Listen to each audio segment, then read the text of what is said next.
The fishing news is brought to you by NOAA Marine Paint and Okuma. Well, some folks have March 20th, the first day of spring, circled on their calendar. Others are waiting for that varmint to come out of its Jefferson County, Pennsylvania hole to determine when spring starts. I and others, of course, have March 1st in mind, and especially sod banks like this one behind me. I'm Jim Hutchinson with the New Jersey, Delaware Bay edition of the Fisherman magazine, and believe it or not, just 5 weeks to go in New Jersey until that back bay striper action gets underway again on March 1st. And soon after, of course, we get those first ocean run stripers moving up along the Delaware coast and into Delaware Bay. Hopefully quite a few of them move up this time, and we see a great spring fishery from Fortescue all the way up into the Delaware River. Now, until then, of course, blackfish will take us through February in both New Jersey and Delaware. And we've gotten some reports of some really hefty tog, too, in the last several days. Now, Doug Prue here, he stopped at the Fisherman booth on Friday at the Garden State Outdoor Show. And then on Saturday, he was out on the Skylarker with Captain Steve Spinelli. Brought in this nice 13-pound tog. Nice job, Doug. Meanwhile, 9-year-old Drew here, he was on the Mimi 6 on Monday. That was Martin Luther King Jr.'s birthday. A lot of boats sailing on the holiday. And young Drew here had a 12.5-pounder.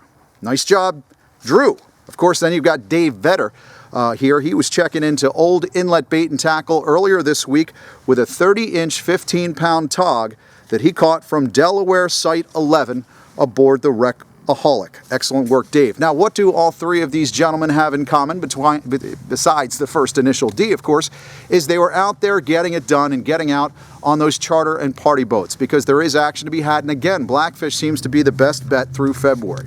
Other options are party boats, especially the central and North Jersey area. Last I checked with the Big Jamaica, she still had some spots on Saturday's trip. They're heading offshore. They do it every Saturday, looking for some cod and, of course, those jumbo porgies.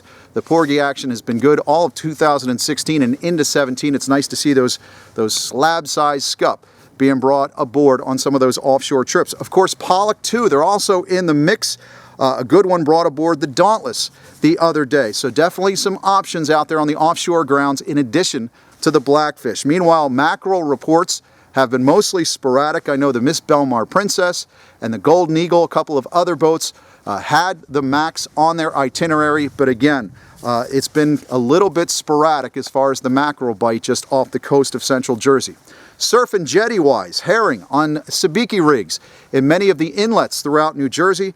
While meanwhile, especially central and North Jersey coast, we've got some small resident stripers in the mix. They're whacking at small plugs, especially early morning and late afternoon. You got some calm weather and mild temperatures. It's a good opportunity for you to get out and wet a line in the surf. Now, everyone, of course, wants to talk a little bit about fluke in the state of New Jersey. Tom Trageser's petition, we've been talking about that the last few weeks. He's up over 4,000 names now on that online signature. And I'm sure he's got a bunch of them in print as well. That's going to be going on to the Secretary of Commerce at some point. And this week, the Christie administration weighed in on the issue and they said they're not happy either. The ASMFC, don't forget, they'll make their decision in February. And this Friday's transition in the White House could spell some changes there on the summer flounder front. We've got a couple of flea markets to talk about coming up this week.